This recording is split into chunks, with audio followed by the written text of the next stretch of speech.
আমার ছাদ বাগানের তো করলা উঠাবো।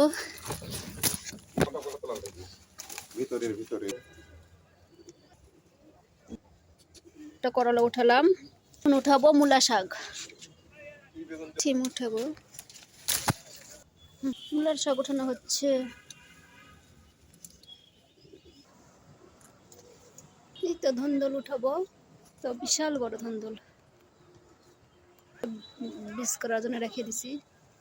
এই তো অনেক কয়টা ধন্দল নেমে নিলাম, তো শাক উঠানো হচ্ছে। তো এখন উঠাবো ফুলকপি। এই তো ফুলকপি উঠে নিলাম। এই তো এতগুলো সবজি উঠালাম আমাদের ছাদ বাগান থেকে। ধন্দল, মূলার শাক, করলা, সিম, ফুলকপি। এই সবজিটা আনিসার মাইক দাও আব্বু, ধন্দলগুলো আর এগুলো আন্টি দিয়ে এসো। আমাদের কাছে সবজি এগুলো আমরা আমাদের প্রতিবেশীদেরকে দিচ্ছি। এখন একটু আলু ভেজে নিলাম, ফুলকপি ভাজবো। নিজেদের গাছের সবজি লাগাই খাওয়ার মজাটাই আলাদা। ফুলকপিগুলো ভেজে নিচ্ছি, করলা কাটে নিব, ভেজে ভাজি করবো। তো ফুলকপি ভাজি করে নেওয়া হয়ে গেল, আমি করলা ভাজি করে নেবো।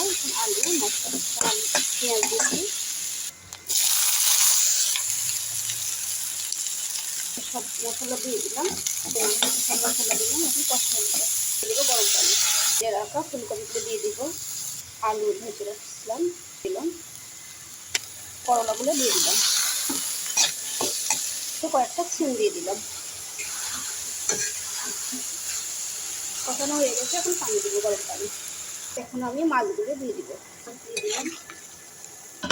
এখন আমি কেটে নিব মূলার শাক।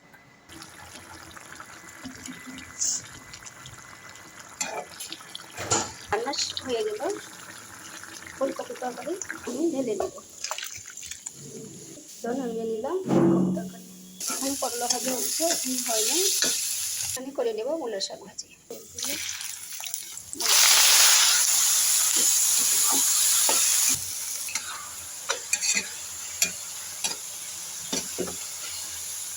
করলা ভাজি হয়ে গেল, আমি নিলাম মূলার শাক ভাজি। শাক ভাজা হয়ে গেল, তো হয়ে গেল ছাদ বাগানের সবজি দিয়ে আজকের রান্না। এখন টিফিন সাজাবো আমার হাজবেন্ডের অফিসের জন্য। এখানে করলা ভাজি দিলাম, পাশেই দিলাম মূলা শাক ভাজি। টিফিন সাজিয়ে নিলাম, দিয়ে দিব ভাত।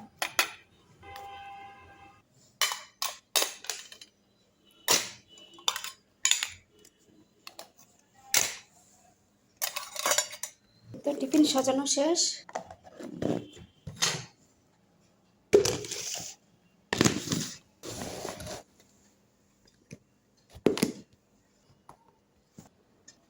রান্না শেষ হলো আজকে সারাদিনের জন্য।